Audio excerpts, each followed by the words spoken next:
Second toss na tayo ngayon. Nandito tayo sa may Global Plaza sa may Quezon Road. Pawawalan na natin yung apat nating warrior. So si ano pa rin to, si 04, si Kobe, yung young bird na blue bar, yung mataba, tama ba? Saka yung pampuling. Sila apat yan, dito natin pawawalan. Sana makauwi pa rin sila kompleto sa second toss.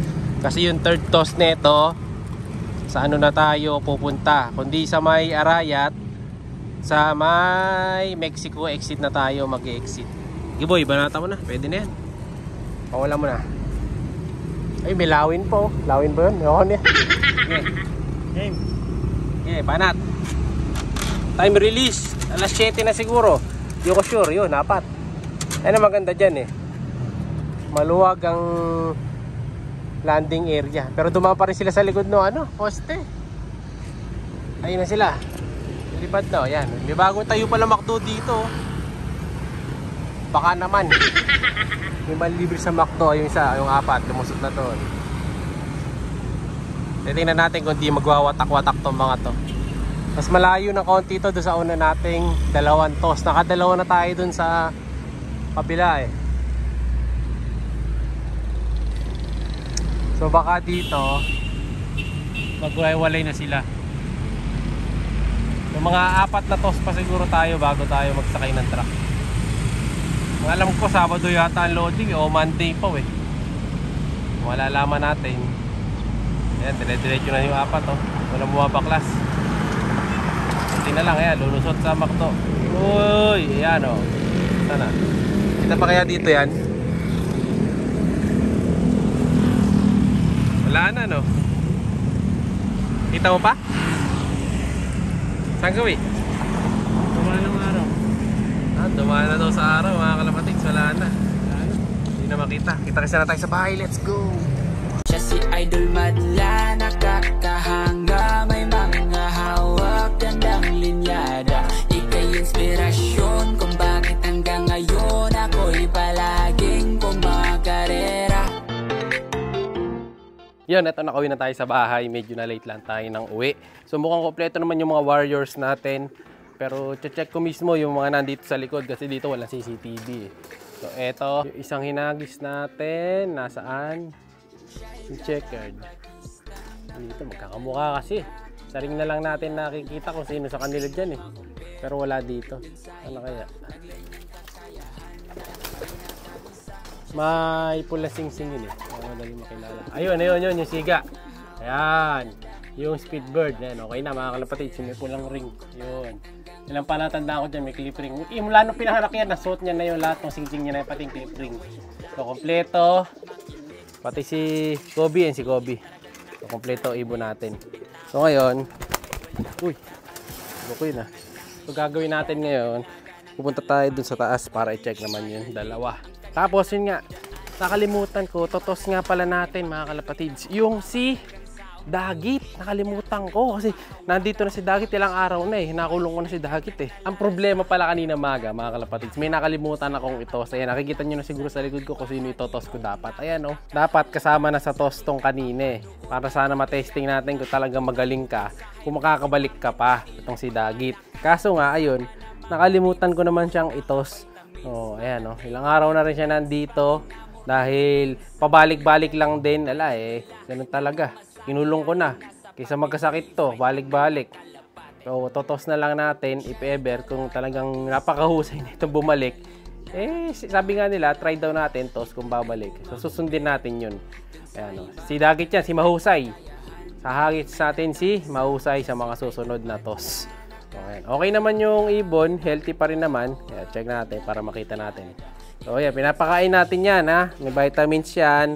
Tapos may patoka. Pero wala pa siya patoka ngayon kasi isang kutsara lang yan eh.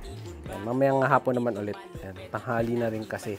So yan si Dagit. Totos natin. Kunin natin, pakita ko sa inyo. Sa mga kalapatid, si Dagit oh. Medyo tumabataba na nga oh.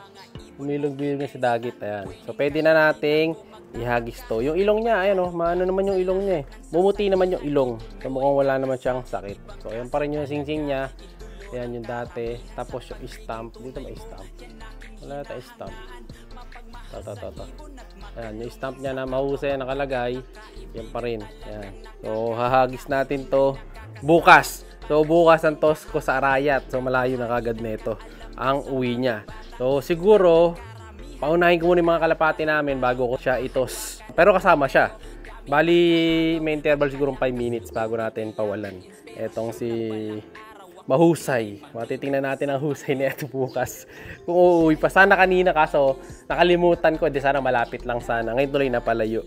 Ayan. Pwede rin unahin natin to sa mas malapit para hindi siya mahirapan. Kaso try ko na rin sa mas malayo. Ayan, para kung sakali. Baka tagad doon yung may-ari kasi Pampanga, ARPF, ABCP eh. So, ang Pampanga, gawi talaga doon. So, sakto naman sa pagtotosan natin. Kaya, pwede talaga yung pupuntahan natin. So, baka pag hinagis natin siya, nakarating siya doon, eh baka sakaling maalala niya na taga doon pala siya, hindi siya taga dito sa side natin. Kasi tayo, boundary tayo ng Bulacan, Pampanga, Bulacan. So, doon talagang gawing Pampanga na yung pagpupuntahan natin. So, makikita natin kung babalik pa. Pag talagang bumalik pa to, hanggang sa next toss, try pa rin natin. Hagis pa rin natin siya. No? Malalaman ang galing. Ganda pa naman ang mata, oh. Tingnan naman ang mata. Diba? Solid na solid yung mata ng kalapati na to. Kaya talagang panghagis din talaga yung kalapati. No? Pangkarera to, naka-club ring eh.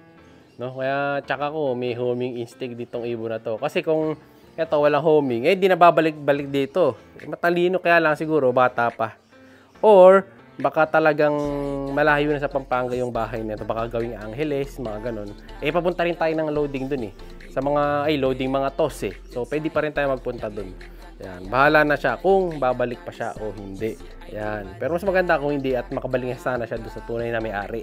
Kasi sigurado, kawawa na yun. Naghihintay sigurado yun eh. No? So, ngayon, ito, balik ko muna siya. Ang pinaglalagyan natin sa kanya dito.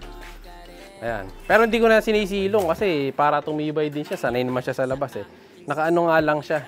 Nakahiwalay. Wala siyang katabi kasi baka may dala palang sakit na biglang lumabas. Eh, mabulaga tayo. Yari naman tayo doon. Ayan.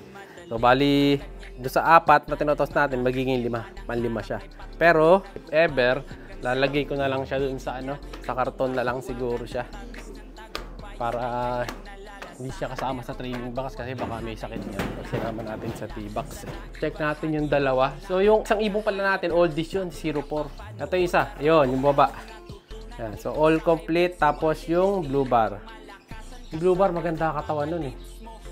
No? Tapos ito, yung mga off color natin. Ang sakay niyan is bukas. Saka si 03, ayun yung blue bar. Yan, yung hinabol. So, kompleto naman. Kabisado na nila yung pinagtotosan eh. Kaya wala na tayo naging problema sa pagtostos sa kanila. Mas madali na sila nakakabalik. Yan. So, hindi na rin sila madadagit. Huwag na sanang madagit kasi napakaganda nung blue bar na yon. And may ending nga pala tayo this week. So, 2 set yon. So, bali, isang set, 2 ibon, 2 T-box. Siyempre, 120 free shipping. Puno na yung isang card. Yung 100 slots na una, puno na. So, doon na tayo sa second card. So, ang laban nun is darating na Sabado. So, sa mga gusto sumali, 2 ibon, tas 2 T-box. So, kumbaga, pag nanalo ng ibon, may kasama ng T-box. Tas may chance kang manalo ng 2 ibon saka 2 T-box sa 120 na free shipping. Up to 1K free shipping yan. So, kaya talagang sulit na sulit yung 120 mo. Panalo ka na, may T-box ka pa, may kalapati ka pa na young bird.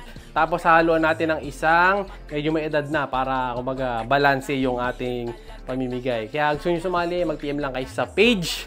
Tapos sa mga masipag mag-comment, syempre tuloy-tuloy yung 100 Gcash ni tayo hinto.